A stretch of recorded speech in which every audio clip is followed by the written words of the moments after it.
एक बात छूट ये गई है कि बीच में आप पर गिरफ्तारी की तलवार भी लटकी थी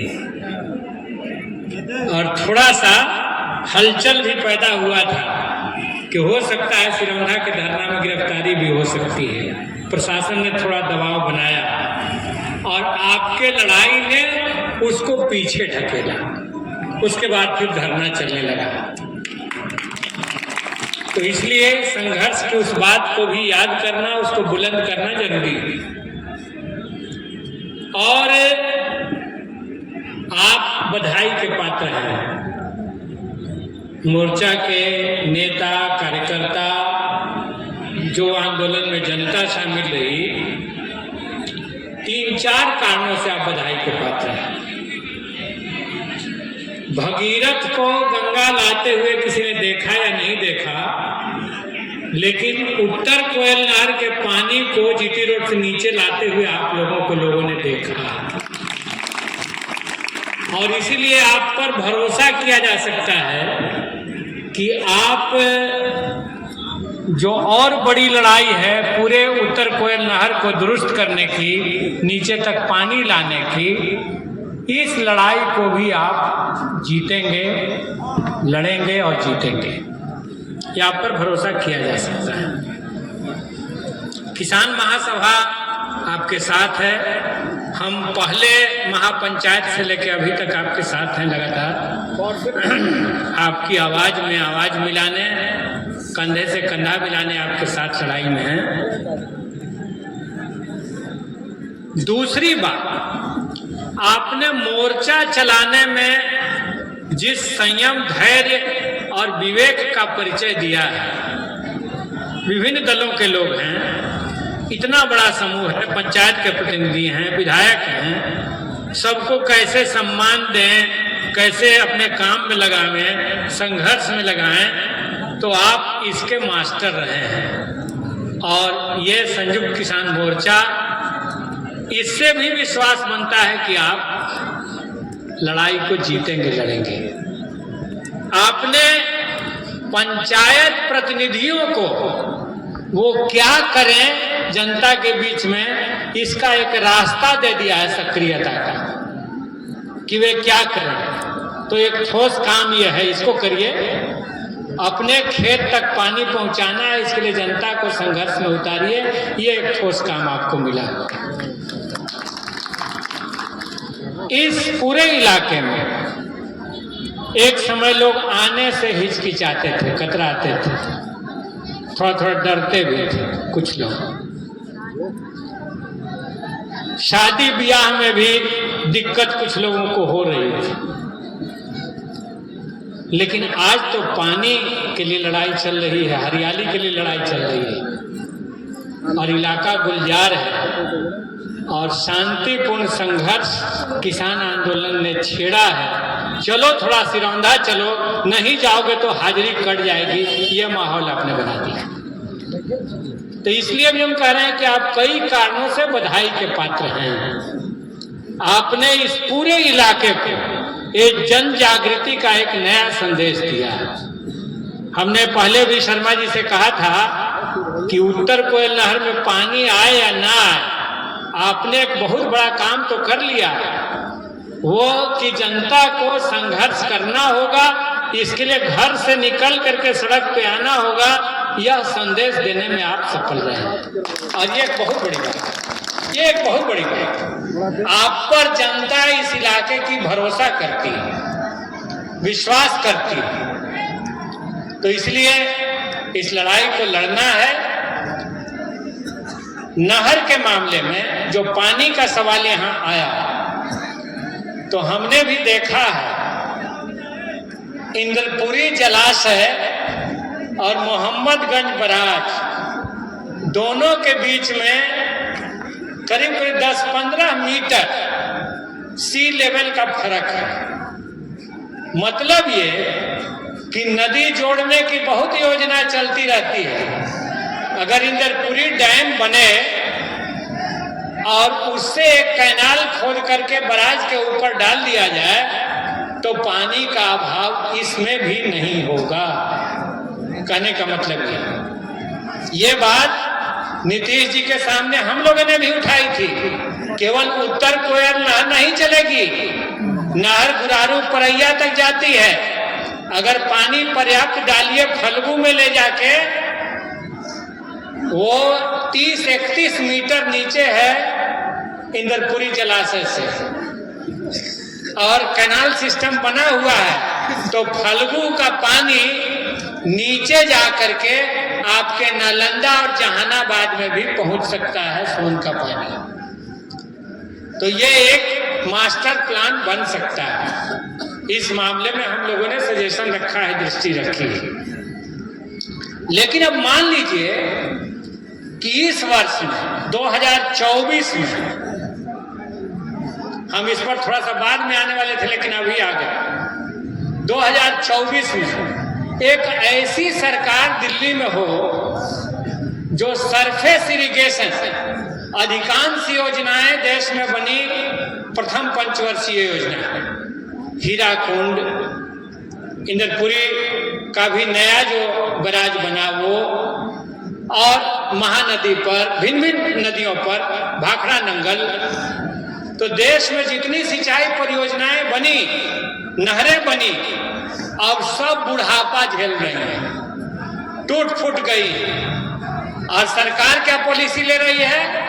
सरकार पॉलिसी ले रही है कि सिंचाई को भी पूंजीपतियों के हाथ में दे देना। नदी अलॉट किया जा रहा है कॉर्पोरेट्स को। इस नदी के पानी पर पहला अधिकार उद्योगपतियों को देने की बात हो रही है। तो जब ये पोजीशन आ जाएगा तब क्या करिएगा? गुजरात और महाराष्ट्र के पूंजीपति ये ड्रिफ्ट इरिगेशन और ये इरिगेशन वो इरिगेशन करके निजी सिंचाई चलाएंगे, और सरकारें उसको प्रोत्साहन दे रही हैं। पानी खरीदिए, एक बोतल पानी खरीद सकते हैं तो खेत के लिए पानी नहीं खरीद सकते हैं। यह उनका दिशा और नारा।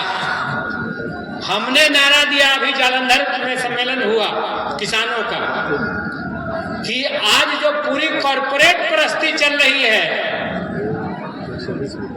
तो हमें उस जड़ को ही खत्म करना होगा।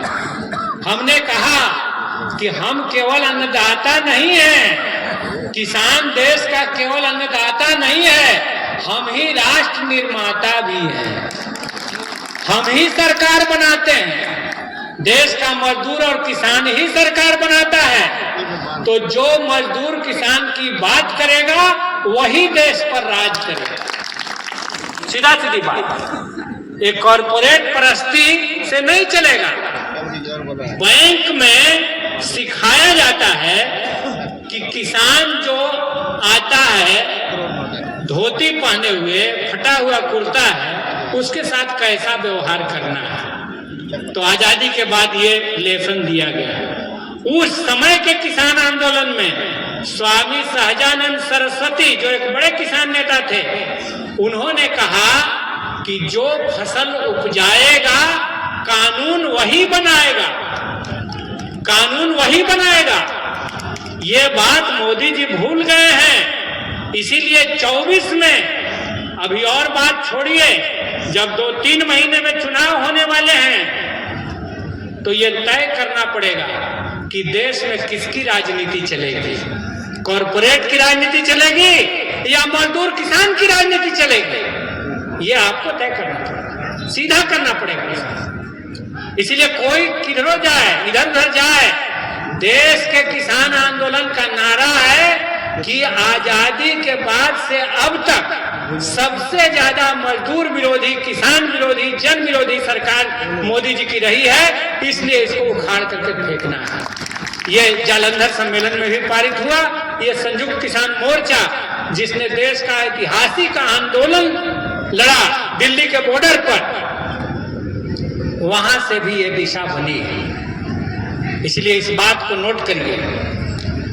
आज अभी भी लड़ाई जारी है, बैठे नहीं हम लोग। अभी जालंधर सम्मेलन में देश भर के सारे नेता आए थे, पंजाब हम भी गए थे, उमेश जी साथ में थे। तो वहां से ये बात उठी कि इस वर्ष तो अब चुनाव होने जा रहा है, तो इसमें क्या करिएगा।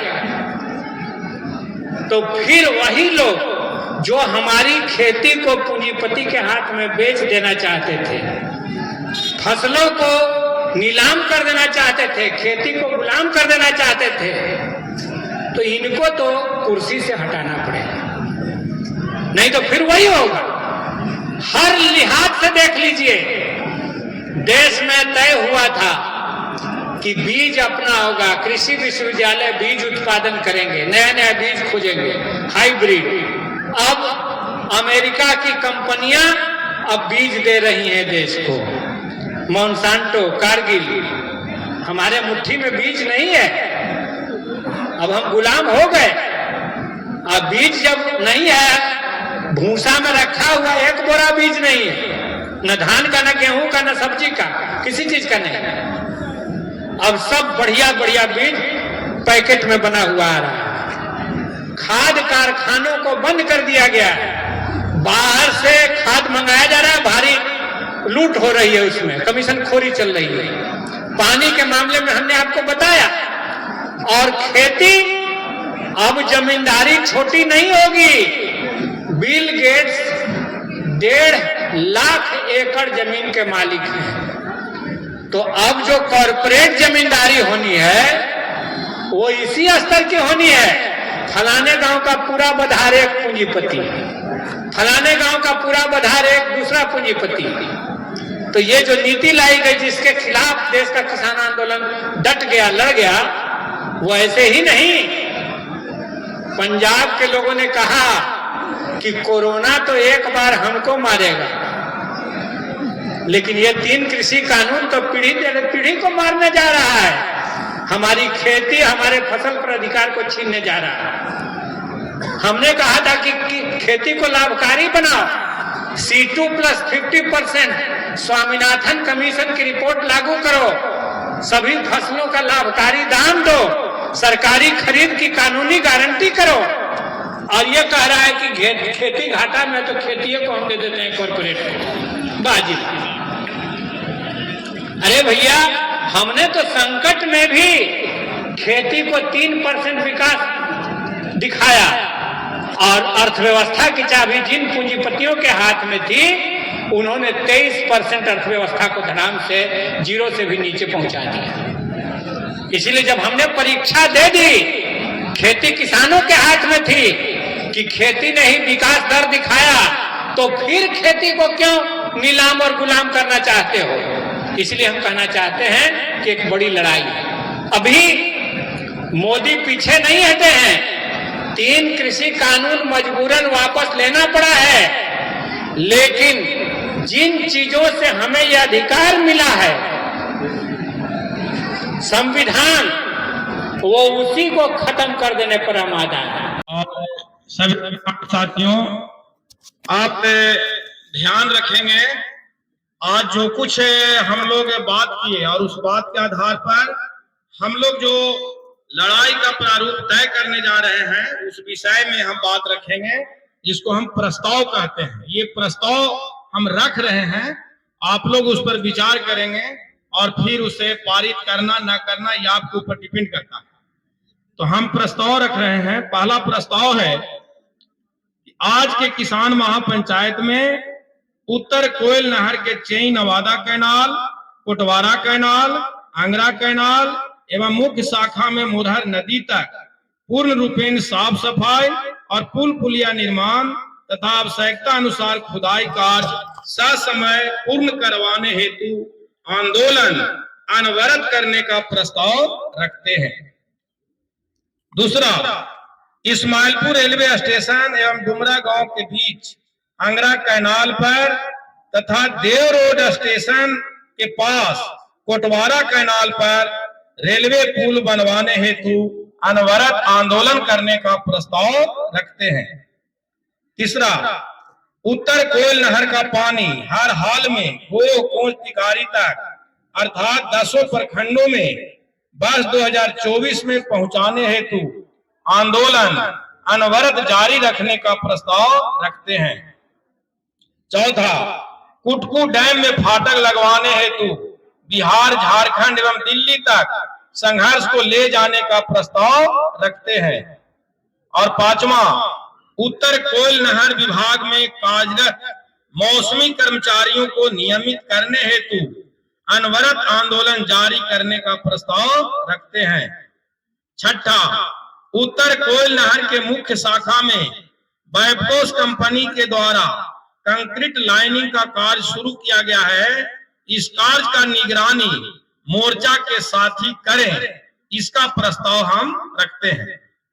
और सातवां, विधानसभा सत्र में आगामी विधानसभा सत्र में विधानसभा पटना को घेरने का प्रस्ताव मोर्चा रखती है कि वे ऐसी ताकतों के पक्ष में खड़ा है जिन्होंने कोयल नहर से अपना मकान बनाया है, जिन्होंने भारी लूट की है और वे उन ताकतों के संरक्षक हैं। इसलिए लड़ाई थोड़ी आर पार भी होने जा रही है। आप संघर्ष जो आपने यहाँ बात कही है कि हमें अपने आंदोलन का साथ देने वाला प्रतिनिधि चाहिए, तो यह सवाल भी आमने सामने आ गया है।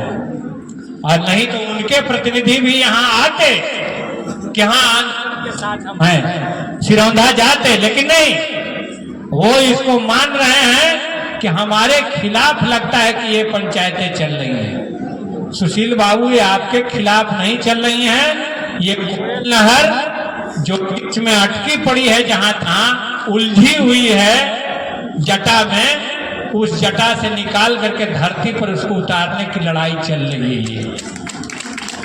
ये किसी व्यक्ति के खिलाफ नहीं चल रही है। और जो लोग इस लड़ाई के खिलाफ खड़ा होंगे, उनको इस क्षेत्र के मजदूर किसान इस बार सबक सिखाएंगे, ये बात तय है। तो मैं इन्हीं शब्दों के साथ कि आपकी लड़ाई आगे बढ़े, किसान महासभा, CPI-ML, अन्य तमाम दल यहाँ जो मौजूद हैं, इंडिया गठबंधन आपकी लड़ाई में शामिल है और हम इस काम तक पहुँचाएंगे।